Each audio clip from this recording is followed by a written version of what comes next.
வணக்கம் நண்பர்களே, நான் தான் உங்கள் பிரவீன்குமார்லேருந்து பேசுகிறேன். இன்றைக்கி நம்ம என்ன வீடியோ பார்க்க போகிறோம்னு சொன்னால், பிறப்பு சான்றிதழ் குறித்து ஒரு முக்கியமான அறிவிப்பு ஒன்று வெளியாகி உள்ளது. ஸோ அந்த அறிவிப்பை பற்றி தான் நம்ம இந்த வீடியோவில் பார்க்க போகிறோம். அதனால் இந்த வீடியோ நீங்கள் ஸ்கிப் பண்ணாமல் கடைசி வரைக்கும் பாருங்கள். இதே மாதிரி பயனுள்ள வீடியோலாம் தொடர்ந்து நம்ம சேனல் வந்துட்டுருக்கேன். ஃபஸ்ட் டைம் நீங்கள் நம்ம சேனலில் பார்க்குறீங்கன்னா சப்ஸ்கிரைப் பண்ணி சப்போர்ட் பண்ணுங்கள். வாங்க ஃப்ரெண்ட்ஸ், நம்ம வீடியோக்குள்ளே போகலாம்.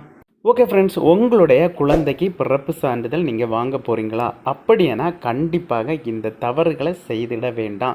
அப்படி செய்தால் பின்னாளிலே சிக்கல் ஏற்படுவதற்கு அதிகமான வாய்ப்பு உள்ளது.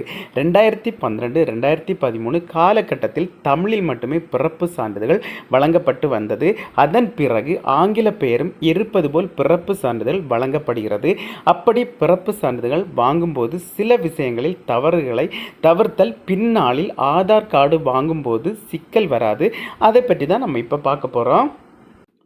பிறப்பு சான்றிதழ் தான் இந்தியாவில் ஒருவர் பிறந்தார் என்பதற்கு மிகவும் முக்கியமான ஆவணமாகும்.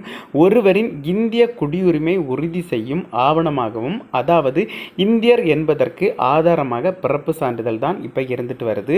மேலும் அப்படிப்பட்ட பிறப்பு சான்றிதழ் இருந்தால் மட்டுமே குழந்தைகளுக்கு ஆதார் எடுக்க முடியும், பேன் கார்டு எடுக்க முடியும், வங்கியில் கணக்கு ஓப்பன் பண்ண முடியும், பாஸ்போர்ட் எடுக்க முடியும், பள்ளியில் சேர்க்க முடியும், வாக்காளர் அடையாள அட்டை வாங்க முடியும். ஆனால் எல்லாவற்றையும் அடிப்படையான இந்த பிறப்பு சான்றிதழில் பிழை ஏற்படாமல் பின்னாளில் ஆதார் உட்பட மற்ற ஆவணங்கள் வாங்கும்போது சிக்கல் வரும். எனவே உங்கள் ஆதார் கார்டில் உங்கள் பெயருக்கு பின்னால் உங்கள் அப்பா பெயரோ அல்லது உங்கள் இனிஷியலோ இருக்கும். ஆனால் உங்கள் மகனின் பிறப்பு சான்றிதழ் வாங்கும்போது தெரியாமல் நீங்கள் பெயரை மட்டுமோ அல்லது உங்கள் தந்தை பெயரையோ சேர்த்து கொடுத்திருந்தால் பின்னாளில் ஆதார் வாங்கும்போது சிக்கலாக அமையும். ஏன் ஆதார் கார்டு வாங்க முடியாது? உங்கள் மகனின் பிறப்பு சான்றிதழில் உங்கள் பெயரையோ உங்கள் மனைவி பெயரையோ ஆதாரில் உள்ளது போல சரி செய்து வருமாறு கூறி திருப்பி அனுப்பிவிடுவார்கள். அதே போல் இன்னொரு சிக்கல் உள்ளது. உங்கள் மகனின் பிறப்பு சான்றிதழையும் உங்கள் பெயரை போலவே இனிஷியல் உடன் வாங்கிவிடுங்கள். இல்லாவிட்டால் இனிஷியல் இல்லாமல் தான் உங்கள் மகள் அல்லது மகனின் ஆதார் கார்டு உங்களுக்கு கிடைக்கும். அதை திருத்த முடியும். அதை திருத்த வேண்டுமென்றால் நீங்கள் மீண்டும் பிறப்பு சான்றிதழ் பதிவு அலுவலரை சந்தித்து திருத்தம் செய்து வர வேண்டும். அதாவது எப்படி ஆதார் கார்டு வேண்டும் என்று நினைக்கிறீர்களோ அதே போலவே உங்கள் பிறப்பு சான்றிதழை வாங்கிக் கொள்ளுங்கள்.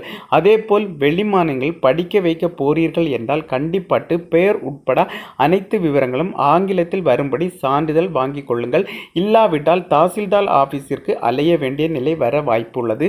அதே போல் பிறப்பு சான்றிதழ் வாங்கி சென்ற பின்னர் ஏதாவது பிழை இருந்தால் உடனே சரி செய்து விடுங்கள். பின்னாளில் சரி செய்வது என்பது கடினம். அதே போல் பெயரை மாற்றுகிறீர்கள் என்றாலும் அடுத்த சில மாதத்தில் மாற்றிக்கொள்ளுங்கள்.